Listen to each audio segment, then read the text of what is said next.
আল্লাহ বলে, আজরাইল আমি বলছি সব ধ্বংস করে দিব, তুইও থাকতে পারবি না। সেদিন মালাকুল মউত আজরাইল একটা চিৎকার মারবে।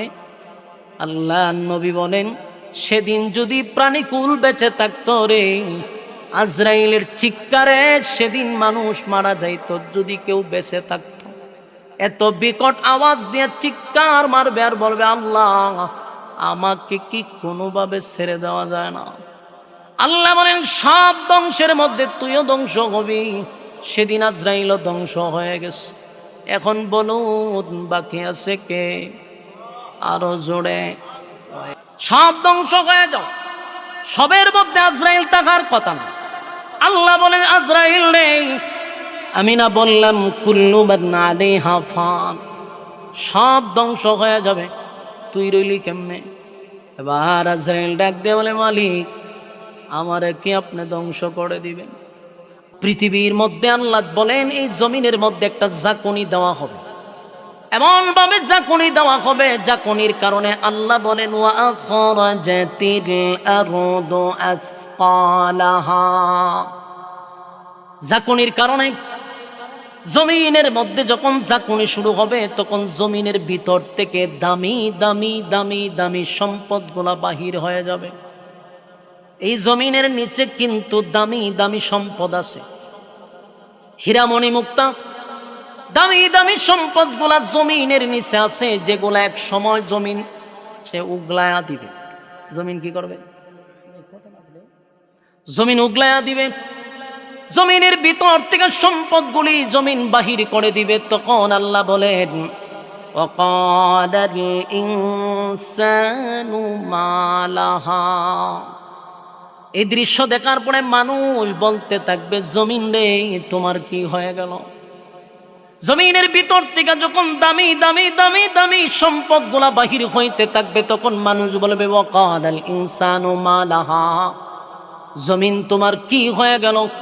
কারণ যে সম্পদের জন্য ভাই ভাইকে হত্যা করা হয়েছে, যে সম্পদের জন্য আমি আমার ভাইকে হত্যা করলাম, যে সম্পদের জন্য আমি আমার ভাইয়ের সঙ্গে কথা বলা বন্ধ করে দিলাম, বাবার সঙ্গে কথা বলা বন্ধ করলাম, আত্মীয় স্বজনদের সঙ্গে আমি সম্পর্ক বিচ্ছিন্ন করলাম সম্পদের কারণে, সেই সম্পদ যখন মানুষের সামনে জমিন থেকে বাহির হইবে, ভুক্ত করতেই পারবে না, মানুষ আতঙ্কে থাকবে। একদিকে বিকট থেকে বিকট আওয়াজ, অন্যদিকে ইজা জুলজিলাতিল আরদু জিলজালাহা, জমিনের মধ্যে শুরু হবে জাকুনি আর জাকুনি।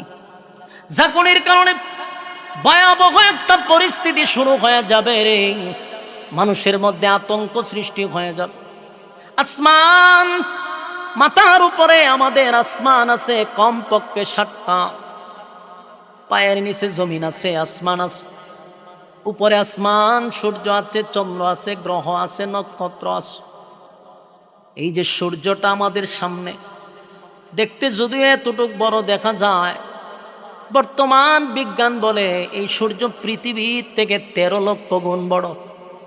আসেনি আপনাদের বাগানের ভিতরে? সুবহানাল্লাহ, আছে? এই পৃথিবীর থেকে কত লক্ষ গুণ বড়? এই পৃথিবীর থেকে যদি 13 লক্ষ গুণ বড় সূর্যটা হয়, একটু বালিশের সঙ্গে মাথা লাগাইয়া চিন্তা করেন, পৃথিবীর থেকে যদি 13 লক্ষ গুণ বড় হয় রে, সূর্যটা যদি পড়ে, তাহলে পৃথিবী আর তালাশ করে পাওয়া যাবে? পৃথিবী তালাশ করে পাবেন না, কারণ পৃথিবীর থেকে 13 লক্ষ গুণ বড়। অথচ এই সূর্যটা দেখা যায় এতটুক বড়, কিন্তু এই সূর্য পৃথিবীর থেকে 13 লক্ষ গুণ বড়। আমরা রাতের বেলায় যখন আকাশের দিকে তাকাই, তখন ছোট ছোট নক্ষত্র দেখা যায়, যদিও দেখতে বোঝা যায় 8-10টা একসাথে পকেটে রাখা যাবে। কিন্তু জানেননি এই তারকা কত বড়? এই তারকা সূর্যের থেকে কোটি কোটি গুণ বড়। অথচ এই তারকা কতটা আছে আল্লাহ ছাড়া কেউ জানে না। এত তারকা, এক একটা তারকা সূর্যের থেকে বড়। সূর্য পৃথিবীর থেকে 13 লক্ষ গুণ বড়, আবার তারকা সূর্যের থেকে কোটি কোটি গুণ বড়। এমন তারকা আল্লাহ ঝুলায়া রাখছে। তাহলে চিন্তা করেন, এই সূর্য, চন্দ্র, গ্রহ, নক্ষত্র, পাহাড়, পর্বত, সাগর, নদী, নালা, যা কিছু দেখি এবং যা দেখি না, ইসরাফিলে যখন সিংহায় ফুঁক দিবে রে, সবগুলা বিকট আওয়াজে এমন একটা পরিস্থিতি শুরু হবে, একটা পর্যায়ে মানুষের অস্তিত্ব থাকবে না। ওয়াকালাল ইনসানু মা লাহা, মানুষ বলবে জমিন তোমার কি হয়ে গেল। এরপর আল্লাহ বলেন ইয়াউমা ইযিন তুহাদ্দিসু আখবারাহা, সেদিন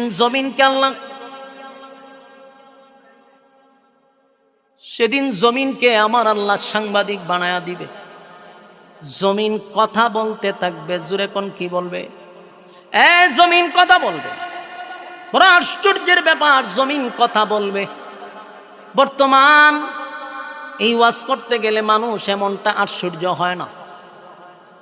আজ থেকে 40-30 বছর আগে এই ওয়াজ করলে মানুষ চিন্তায় পড়ে যেত, কিন্তু এখন কেন হয় না? কারণ এখন প্রযুক্তির যুগ। এই আয় দিয়া দেখবেন এখন জুতায়ও কথা হয়, হাতেও কথা হয়, ফাওয়েও কথা হয়, ঠিক না বেঠিক? ইদানিং একটা সফটওয়্যার বাইরেছে, একটা ভিডিও প্রায় সময় আসে, দেখা যায় গাজরে কথা হয়, আনারসে কথা হয়, আমে কথা হয়। হ্যাঁ, এগুলা কি আসলে কথা হয় না কথা কয় প্রযুক্তি দিয়া? মাঝে মধ্যে আগে চিন্তা করতাম, যখন হুজুররা আলেমরা ওয়াজ করতো, হাসরের মাঠে হাত কথা বলবে, পা কথা বলবে, মাঝে মধ্যে চিন্তা হতো এটা কিভাবে সম্ভব। দেখেন আল্লাহ প্রযুক্তি দিয়ে আমাদেরকে জানায়া দিছে, দুনিয়ার মানুষ যদি প্রযুক্তি দিয়া AI দিয়া যদি সব কিছু করতে পারে, সমস্ত প্রযুক্তির মালিককে, সমস্ত প্রযুক্তির মালিক যদি আমার মালিক হয় গো, সেই মালিক তো চাইলে তোমার হাতে কথা বলাইতে পারবে, পা কথা বলবে, জমিন কথা বলবে। আমার মালিক যখন অর্ডার দিবে তখন জমিন কথা বলতে থাকবে। আল্লাহ রাব্বুল আলামিন বলেন জমিন সেদিন কথা বলবে, ইয়াউমা ইযিন তুহাদ্দিসু আখবারাহা, জমিন কথা বলতে থাকবে। এখন বিষয়টা এখানে ভাবার বিষয়, জমিন কথা বললে কিন্তু আমরা ফেঁসে যাব।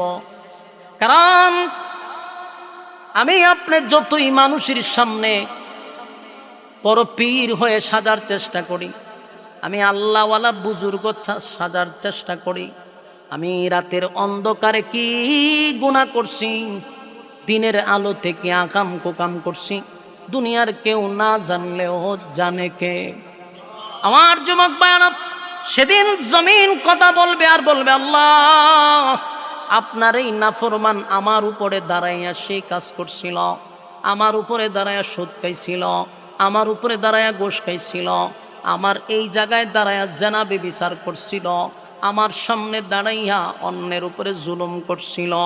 জমিন কথা বলতে থাকবে, জমিন কথা বলতে থাকবে। আশ্চর্যের কিছু না, জমিন কথা বলবে। কেন কথা বলবে? আল্লাহ নিজেই বলেন, বিআন্না রাব্বাকা আওহা লাহা। জমিন এমনি এমনি কথা বলে না, জমিন এমনি এমনি কথা বলে না। বিআন্না রাব্বাকা আওহা লাহা, জমিন কথা বলে কারণ তোমার রব জমিনকে অর্ডার দিবে কথা বলার জন্য, তাই তো জমিন কথা বলবে। জমিন কথা বলতে থাকবে, জমিন কথা বলতে থাকবে। আমার যুবক ভাইয়েরা, মুরব্বী বাবারা, দিলের কান লাগায় কথাগুলি শুনেন। এই পৃথিবী চিরস্থায়ী না, পৃথিবীতে কেউ থাকার জন্য আসে নাই, আমিও থাকবো না।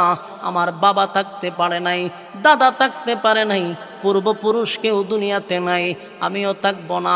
পৃথিবীতে যত ধর্ম আছে, যত মানুষ আছে, একটা বিষয়ে একমত, এটা হলো মরতে হবে। মরার ব্যাপারে কোনো ধরনের কি দ্বিমত আছে? মরার ব্যাপারে কোনো যুক্তি নাই, মরার ব্যাপারে কোনো তর্ক নাই। মরতে হবে, মরতে হবে। পৃথিবী চিরস্থায়ী না, পৃথিবী থাকার জন্য না। জোর জবরদস্তি করেও থাকা যায় না, বেশি টাকা থাকলেও থাকা যায় না, ক্ষমতা দিয়েও দুনিয়ায় থাকা যায় না। এই পৃথিবী চিরস্থায়ী নয় গো, পৃথিবী তোমার আমার ছেড়ে দিতে হবে। তাহলে প্রশ্ন হলো, কেন দুনিয়াতে আসলাম, আবার কেনই বা চলে যাব? আল্লাহ রাব্বুল আলামিন বলেন, আমি দুনিয়ার জমিনে মানুষ বানাইয়া পাঠাইছি, বান্দারে অনর্থক বানাই নাই। আপা হাসিবতুম আন্নামা খলাকনাকুম আবাসা ওয়া আন্নাকুম ইলাইনা লা তুরজাউন। আমি বেহুদা বানাই নাই, অনর্থক বানাই নাই, অকারণে বানাই নাই। বান্দা প্রশ্ন হলো কেন বানাইলাম? বানানোর পিছনে যে বানাইছে তার একটা কারণ আছে। আল্লাহ মানুষ অনর্থক বানায় নাই, নিশ্চয়ই মালিকের এর পিছনে কারণ আছে রে। মানুষ বানানোর পিছনে আল্লাহর কারণ হলো ওমা খালাকাতুল জিন্না ওয়াল ইনসা ইল্লা লিয়াবুদুন। মানব দানব দুইটা জাতিরে আমার আল্লাহ কিন্তু বানাইছে শুধুমাত্র গোলামির জন্য, গোলামি করার জন্য দুনিয়ায় পাঠাইছে। অথচ মানুষ গোলামি বাদ দিয়া মন গড়া জিন্দিগি চালাইতেছে, যেমনে মনে চায় এমনে চলতেছে। যাই না রাখ, মালিক আমাদেরকে আর তোমাদেরকে অনর্থক বানায় নাই, মালিকের পিছনে কারণ আছে। আল্লাহ বলেন ওয়ালাকাদ কাররামনা বানি আদম, মানুষকে আমি সব মর্যাদা দিয়া বানাইছি, মানুষের চেয়ে সম্মান আর মর্যাদা কোনো প্রাণীকে দেয় নাই। আল্লাহ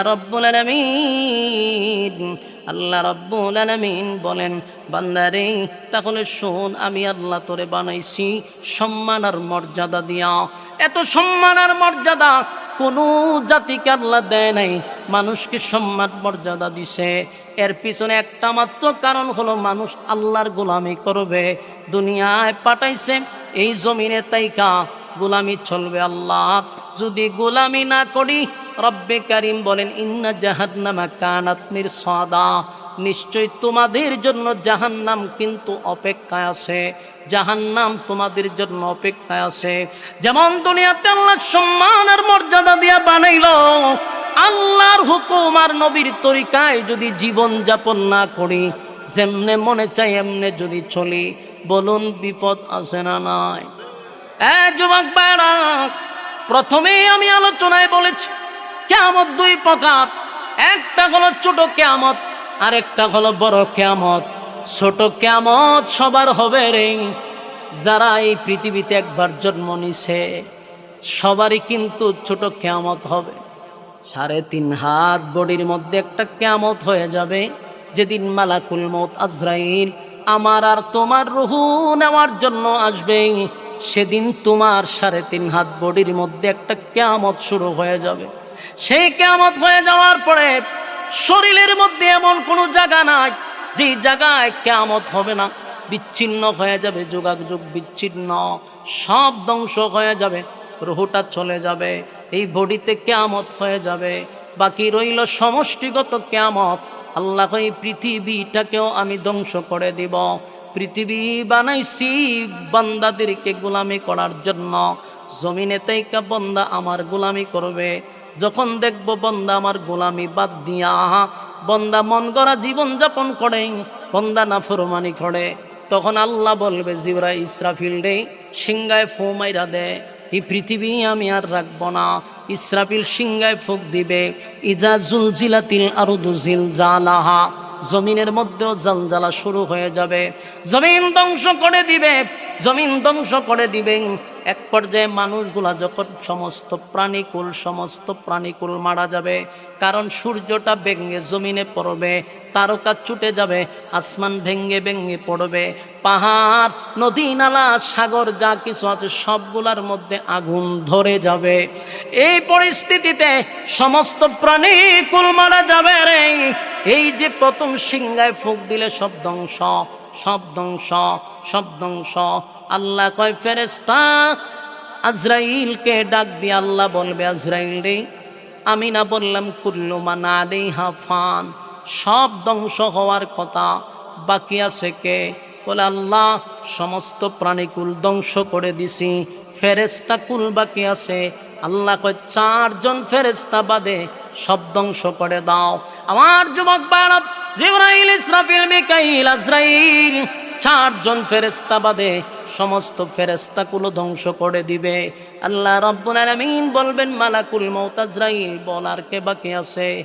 আজরাইল বলবে মালিক আপনি চিরঞ্জীব, আল্লাহ আপনার তো কোনো মরণ নাই। আল্লাহ আপনি ছাড়া বাকি আমরা চারজন আছি, আমি আজরাইল, মিকাইল, জিব্রাইল, ইসরাফিল, চারজন বাকি আছে। আল্লাহ বলেন তুমি বাদে বাকি তিনজনকেও ধ্বংস করে দাও। এবার প্রশ্ন হলো, যিনি সিংহায় ফুঁক দিলেন তিনিও ধ্বংস হয়ে যাবে। সমস্ত ফেরেশতাদের মধ্যে যিনি সর্দার জিবরাইল আলাইহিস সালাতু ওয়াস সালাম, তিনিও ধ্বংস হয়ে যাবে। বাকি থাকবে মালাকুল মউত আজরাইল। আল্লাহ ডাক দিয়া বলে, আজরাইল রে এবার বল কে বাকি আছে? আজরাইল বলে, আল্লাহ আমি আছি, আর আপনি তো চিরঞ্জীব। আল্লাহ তখন ডাক দেয়া হয়, আজরাইল আমি না বলছি কুল্লু মান আলাইহা ফান, সব ধ্বংস হবে। সব যদি ধ্বংস হয়ে যায়, বলতো সব ধ্বংস হইলে তুই কেমনে তাহস? তোর তো তাহার কথা না। সবের মধ্যে তুই আসত না, নাই যে আসি, তাহলে তুইও ধ্বংস হ। সুবহানাল্লাহ। সব ধ্বংস হয়ে যাও, সবের মধ্যে আজরাইল থাকার কথা না। আল্লাহ বলেন, আজরাইল রে আমি না বললাম কুল্লু মান আলাইহা ফান, সব ধ্বংস হয়ে যাবে, তুই রইলি কেমনে? এবার আজরাইল ডাক দিয়ে বলে, মালিক আমারে কি আপনি ধ্বংস করে দিবেন? আল্লাহ বলে, আজরাইল আমি বলছি সব ধ্বংস করে দিব, তুইও থাকতে পারবি না। সেদিন মালাকুল মউত আজরাইল একটা চিৎকার মারবে। আল্লাহ নবী বলেন, সেদিন যদি প্রাণীকুল বেঁচে থাকতো রে, আজরাইলের চিৎকারে সেদিন মানুষ মারা যাইত। যদি কেউ বেঁচে থাকতো, এত বিকট আওয়াজ দিয়ে চিৎকার মারবে আর বলবে, আল্লাহ আমাকে কি কোনোভাবে ছেড়ে দেওয়া যায় না? আল্লাহ বলেন, সব ধ্বংসের মধ্যে তুইও ধ্বংস হবি। সেদিন আজরাইলও ধ্বংস হয়ে গেছে। এখন বলুন বাকি আছে কে? আরো জোরে, ويبقى وجه ربك ذو الجلال والإكرام। আল্লাহ বলেন সব ধ্বংস হয়ে যাবে, যিনি থাকবেন তিনি কে? আরো জোরে, যিনি বেঁচে থাকবেন তিনি আল্লাহ।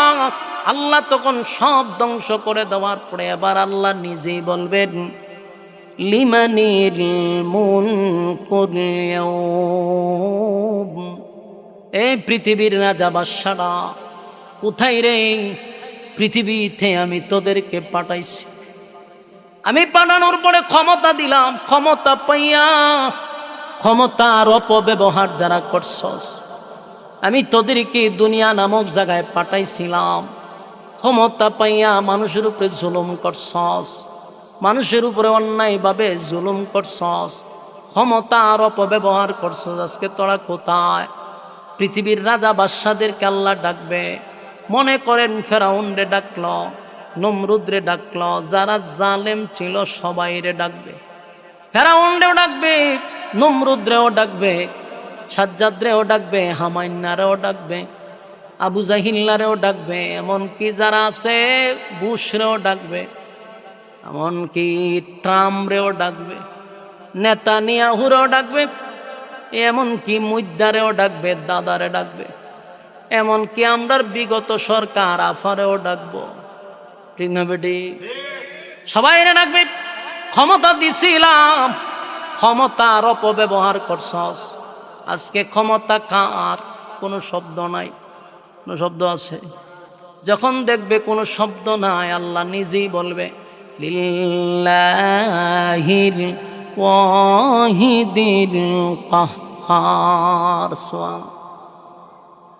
আল্লাহ ডাক দিয়ে বলে, আজকে একমাত্র রাজত্বের মালিক আমি আল্লাহ, আমি হলাম আজকের রাজত্বের মালিক।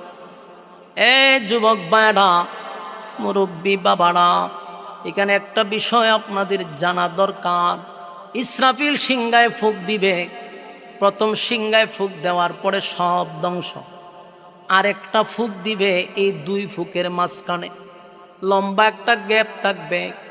40 বলা হয়েছে, এটা 40 বছর হইতে পারে, 40,000 বছর হইতে পারে, 40 লক্ষ বছরও হতে পারে, এটার কোনো সীমা রেখা নাই। কিন্তু দুই সিংহার মাঝখানে একটা গ্যাপ থাকবে। ওই প্রথম সিংহার দ্বিতীয় সিংহার মাঝখানে একটা নীরব সময় যাবে। তখন আল্লাহ শুধু একাই থাকবেন। আবার আল্লাহর মন চাইবে সিংহায় ফুঁক দেওয়ার জন্য। আবার সর্বপ্রথম ইসরাফিল আলাইহিস সালাতু ওয়াস সালামকে আল্লাহ ডাক দিবেন, জীবিত করবেন। মালিক বলবে, ইসরাফিল রে, সিংহায় ফু মার। ইসরাফিল যখন দ্বিতীয় সিংহায় ফুঁক দিবে, তখন মানুষের ভিতরে আবার রূহ তৈরি হবে। সুবহানাল্লাহ।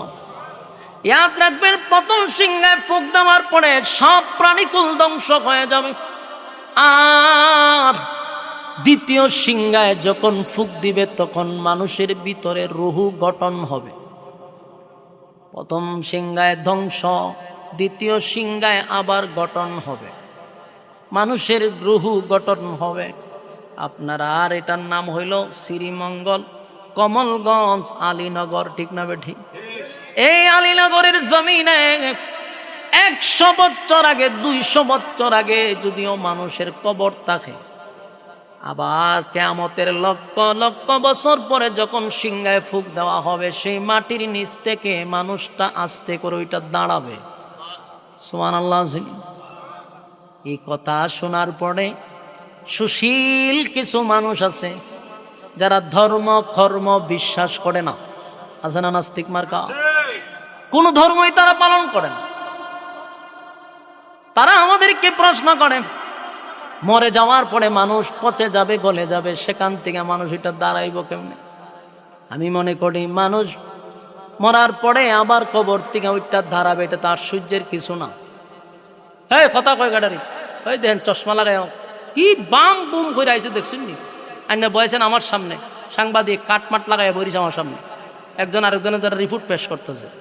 আননি কিচ্ছু আছে আমার সামনে, দিন আরো আইনা দিন, ছেড়ে দিতাম নি। কিন্তু 10 মিনিট আছে, মনোযোগ দিয়ে একটু শুনেন।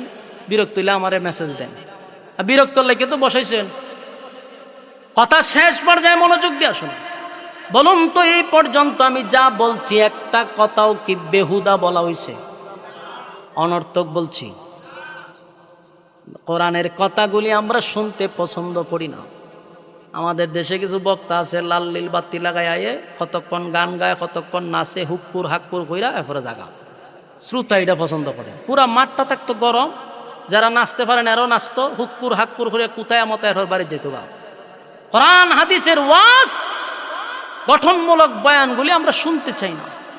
এই জন্য সমাজে ওয়াজ মাহফিল হয়, কিন্তু 4 বছর কোনো ফায়দা হয় না।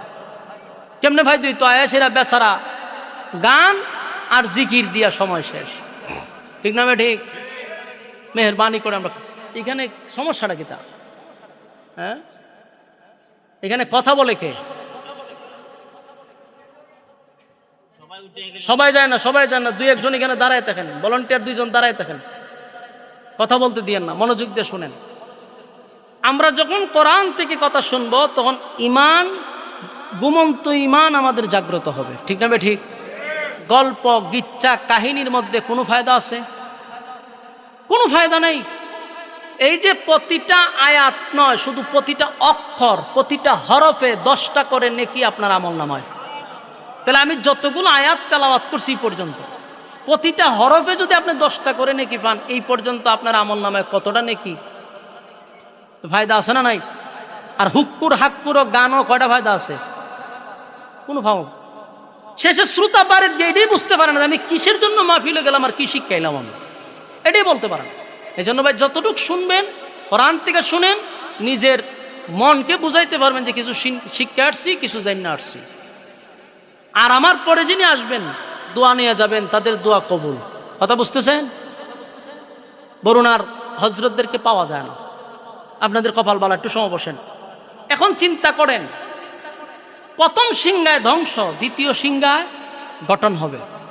সুশীলরা বলে পচে যাবে, গলে যাবে, এরপরে মানুষ কিভাবে দাঁড়াবে? বলে এটা মানুষ যদি এরপর এটা দাঁড়ায়, এটা তো আশ্চর্য না, এটা স্বাভাবিক। কারণ আশ্চর্য হলো এটা যে একটা গাছে একটা ফল ধরছে, ফলটা পেকে গেছে, পেকে এটা ফুচ্ছা গেছে, ওইটার ভিতর থেকে একটা বীজ বাইরিছে, এই বীজ ঘরে রাখছে, 6 মাস পরে এই বীজ নিয়ে মাটির নিচে গাইতে দিছে, ওই মাটির নিচ থেকে আবার দেখা যায় গাছ উঠতে দাঁড়াই গেছে। তোমার বাড়িতে গিয়া। তা আমি তো দেখি এটা বেশি আশ্চর্য, কথা হয় না। ফল পয়সা গেল, ফলের ভিতর থেকে বিচি নিয়ে 6 মাস বুয়ামের ভিতরে ঢুকায় রেখে দিল। 6 মাস পর এটা খেতে নিয়ে লাগাইলো, এটা আবার দাঁড়াই গেছে। এটা আশ্চর্য বেশি না? গাছ তো আপনি না লাগাইছেন না, গাছের বিচি লাগাইছেন, ঠিক না? ঠিক। তো এটা তো বেশি আশ্চর্য হওয়ার কথা। আর মানুষ একটা পুরা আস্থা মানুষ মরে যাওয়ার পরে পচে গেছে, ঠিক কবর থেকে আবার এই মানুষটা দাঁড়াবে, এটা আশ্চর্য কিসের? এটা তো পুরা বডিটার থেকে আবার মানুষ উঠতে আসতেছে। আপনি যে বিচি লাগাইলেন এখান থেকে গাছ উঠতে গেল, এটা তো আশ্চর্য বেশি হওয়ার কথা। মানুষ পচে গেছে গেলে তো পুরা গঠন হইয়া মানুষ দাঁড়াবে, এটা আশ্চর্যের বিষয় না? আল্লাহ চাইলে পারে না? পারে কিনা? দুনিয়া তো অহরহ এরকম ঘটনা আল্লাহ ঘটায়া দেখাইছে। ঈসা আলাইহিস সালাতু ওয়াস সালামের মুআজিজা ছিল পুরান কবর থেকে মানুষ উঠে দাঁড়াইতো। তো এইগুলো আশ্চর্য না তো? কিন্তু সুশীলরা আমাদেরকে বোঝায় এটা কেমনে সম্ভব।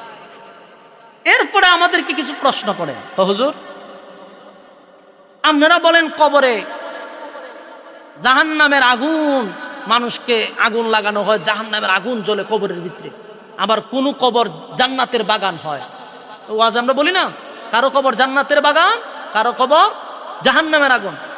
আমরা প্রশ্ন করে, হুজুর আমরা জীবনে কত ভাঙ্গা কবর দেখলাম, কোনো কবরে আগুন দেখছি না, মানুষের কান্নার শব্দ শুনছি না, মাইরের শব্দ শুনছি না, আবার বহু ভাঙ্গা কবরে কোনো ফুলের বাগানও দেখলাম না। আপনারা যে ওয়াজ করেন এটি করতে করেন, এখন তারে কেমনে বুঝানি? সাধারণ মুসলমান যারা নামাজ নাই রোজা নাই, নামে মুসলমান, খালি গুরু খাওয়াটা শিখছে, এই মুসলমানরা এই শব্দ শুনলে কথা তো সত্য। কারণ হে তো নামাজই পড়ে না, ইসলাম কি জিনিস জানেই না, শুধু এটা জানে গুরু খাওয়ান, এই মুসলমানরা হইতে পারছে। তাহলে হের মতো একটা মুসলমানরা যখন এই প্রশ্ন নাস্তিকরা করে, হে জায়গা কেসকে খায়, দেখো কথা তো সত্য, খবরের ভিতরে কিছু শোনাও যায় না, দেখাও যায় না। কিন্তু আমাদের মতো লোকরে যখন প্রশ্ন করবো তখন তো সে সুইটা যেতে পারবে না। সাধারণ যদি আমাদের মতো ওলামায়ে কেরামদেরকে প্রশ্ন করে, সে সুইটা যাইতে পারবে না। এরা যাতা ধরে বোঝামো যে না, খারাপ তুই যে আমার প্রশ্ন করলি, ভাঙ্গা কবর দেখছত, আগুন দেখছত না, খবর ফুলের বাগান দেখছত না, এখন আমরা ওয়াজ করে, হুজুর আপনারা দিয়ে ওয়াজগুলা করেন, বলে আমরা যা ওয়াজ করি সত্য ওয়াজ করি, কোরআন থেকে কথা বলি। কবর ফুলের বাগান হয়, কবর আবার কারো জাহান্নামের আগুন হয়। এখন প্রশ্ন হলো, হে দেখে না, এটাই তো প্রশ্ন। আমার প্রশ্ন হলো, জামাই আর বউ দুইজন তো এক বিছনাত ঘুমায়, ঠিক না? স্বামী স্ত্রী এক বিছনায় ঘুমায় না? তো স্বামী বেচারা সজাগ, আর বউ ঘুমায় রয়েছে পাশে। বউ ঘুমের মধ্যে স্বপ্নে হাসতেছে। জামাই চিন্তা করলো, ঘটনা কি, আমার বউ ঘুমের মধ্যে হাসে কা? তো ঠেলা দিয়ে জাগাইছে, কিতাব হাসাহাসি করো ঘুমের মধ্যে। তুমি তো আমার ঘুম ভাঙাইলা, মেজাজটা তো গরম করছো। আমি একটা বাগানের ভিতরে ঢুকছিলাম, বাগানের ভিতরে ঢুকে আমি একটা ঘোড়ার উপরে উঠছিলাম, ঘোড়াটা আমাকে নিয়ে উঠতেছিল, দৌড়তেছিল, আনন্দে হেলে দুলে আমি হাসতেছিলাম। জামাইয়া দুইটা চটকনা দিয়া হয়, তোর দ্বারে আমি বইয়ে রয়েছি, আমি ঘোড়াও দেখলাম না, বাগানও দেখলাম না, তুই কেমনে দুললি আর হেললি আর গুললি? যে বলেন তো দেখি। কাছেই তো দুজন ছিল, কিন্তু স্ত্রী স্বপ্নে দেখতেছে ঘোড়ার উপরে বসে হেলতেছে, ঘুরতেছে, আনন্দে হাসতেছে। স্বামী বেচারা সজাগ তাই খাও কাছে তাইকে দেখছে। কেন দেখে নাই? সে ঘুমন্ত অবস্থায় দেখছে। সে জাগ্রত মানুষ ঘুমন্ত মানুষের স্বপ্ন দেখতে পারে না, কথা কয় না? বলুন, জাগ্রত মানুষ আর এই ভাই সাহেব, আপনারা দায়িত্বশীল, আপনারা যদি তা করেন দেহেরা কি তা করবো? আপনারা খাটটা খুললে আর তো দিলাম। এখন আমার প্রশ্নটা বুঝতেছেন না আপনারা? ওমা কথা কইতেছেন নাকি? ঘুমন্ত মানুষ যা দেখে, জাগ্রত মানুষ তা দেখতে পায়। তাহলে মৃত মানুষের সাথে যা হয়, জীবিত মানুষ তা দেখতে পাইব কিভাবে? কথা কয় না? তাহলে যেই লোকটা বলবে কত খবর দেখলাম ভাঙ্গা, জান্নাতের ফুল বাগান দেখলাম না, জাহান্নামের আগুন দেখলাম না, এরা তা কথা দূরে হবে। তুই মর আগে, তুই মর, তুই জীবিত তাই কে কথা বলস কেন? এরা যা তা দূরে মুখ শ্বাস বন্ধ করে দিবেন, বলে তুই মরে যা, তুই মরে গেল ওই জাহান্নামে তোর ঢুকাই দিব, অসুবিধা নেই। তুই জীবিত তাই কে মরণের খবর লস কেন? কারণ জাগ্রত মানুষ যেমন ঘুমন্ত মানুষের স্বপ্ন দেখতে পারে না, জীবিত মানুষ মৃত মানুষের খবর নিতে পারে না। কথা কোন ঠিক না ঠিক? এইগুলা হলো সুশীল মার্কা নাস্তিক। এরা সরল মনা মুসলমানদেরকে ব্ল্যাকমেইল করতে চায়, ঠিক না ঠিক? আপনারা একটাই উত্তর দিবেন যে আমি ঈমান আনছি এক আল্লাহর উপরে, ঈমান আনছি আমার নবীর উপরে, ঈমান আনছি কোরআনের উপরে, ঈমান আনছি সমস্ত ফেরেশতাগণের উপরে, ঈমান আনছি আমি পরকালের সেই বিচারের উপরে। সুতরাং কোরআন যা বলে এটাই সত্য, যুক্তি টুক্তি বুঝি না। ঠিক না ঠিক? বলেন, কোনো যুক্তি আছে? কোরআনের সামনে কোনো যুক্তি চলে না। কথা হন ঠিক না ঠিক? আমার জমাক বায়ান, ইসরাফিল আলাইহিস সালাতু ওয়াস সালাম যখন দ্বিতীয় সিংহায় ফুঁক মারবে, এমনি ইসরাফিল আলাইহিস সালাতু ওয়াস সালামের সিংহার ফুঁকে মানুষ আবার নতুন করে মাটির নিচ থেকে, কাদা মাটির নিচ থেকে মানুষগুলি উলঙ্গ অবস্থায় আবার দাঁড়াবে। সুবহান। মানুষগুলি উলঙ্গ অবস্থায় দাঁড়ায় যাবে, উলঙ্গ অবস্থায় দাঁড়াবে, কলিজা পাটা পিপাসা লইয়া দাঁড়াবে। সেদিন কারো শরীরে কোনো কাপড় থাকবে না, কেউ কাপড় পরিধান করে দাঁড়াবে না, কারণ কাদা মাটির নিচ থেকে মানুষ দাঁড়াবে। হবিগঞ্জের মানুষ হবিগঞ্জ থেকে দাঁড়াবে, শ্রীমঙ্গলের মানুষ শ্রীমঙ্গল থেকে দাঁড়াবে, মৌলভীবাজারের মানুষ মৌলভীবাজার থেকে দাঁড়াবে, ঢাকার মানুষ ঢাকার থেকে দাঁড়াবে, ঢাকার মানুষ মৌলভীবাজার এসে দাঁড়াবে না। যারে যেখানে কবর দেওয়া হয়েছে সেই কবর থেকে উলঙ্গ অবস্থায় মানুষ দাঁড়াবে। আজ থেকে 2000 বছর আগে, 1 লক্ষ বছর আগেও যাদের কবর দেওয়া হয়েছে সেই জায়গার থেকে মানুষগুলা উলঙ্গ অবস্থায় দাঁড়াবে। আম্মা জান আয়েশা বলেন, নবী গো, হাসরের মাঠে শুনলাম সবাই উলঙ্গ অবস্থায় দাঁড়াবে। আল্লাহর নবী বলেন, আয়েশা ঠিকই শুনছ। আম্মা জান আয়েশা বলেন, লজ্জার ব্যাপার, কি শরমের ব্যাপার, উলঙ্গ অবস্থায় আমরা কেমনে দাঁড়াবো? আল্লাহর নবী বলেন, আয়েশা এটা দুনিয়া নয় গো, এটা হাসরের মাঠ। সেদিন মানুষ উলঙ্গ অবস্থায় দাঁড়াবে, তার শরীরে কাপড় নাই সে নিজেই জানবে না। মানুষগুলি যখন হাসরের মাঠ থেকে উইটা দাঁড়াবে, কলিজা পাটা থাকবে পিপাসা, ভয়ে আতঙ্কে মানুষ থাকবে। আসমানের দিকে যে তাকাইব, 50,000 বছরের ভিতরে একবার নিচের দিকেও তাকানোর সাহস পাবে না। আমার যুবক ভাইরা, একদল মানুষ কলিজা পাটা পিপাসা লইয়া হাসরের মাঠে যখন ডুবতে থাকবে, আল্লাহর নবী বলেন, এর কাছে আমি দাঁড়ায়া থাকবো হাউজে কাউসার নামক একটা জায়গায়। সেখানে আল্লাহর নবী দাঁড়ায়া থাকবেন। নবী বলেন, মানুষ দলে দলে দলে দলে দলে দলে কলিজা পাটা পিপাসা লইয়া হাসরের মাঠে যখন ডুববে, আমি আমার উম্মতকে এক পেয়ালা পানি বরকতি হাতে নবী যাদেরকে পান করায়া দিবে রে, ওই বান্দা বান্দি 50,000 বছরের ভিতরে পানির পিপাসা লাগবে না। আমার যুবক ভাইরা,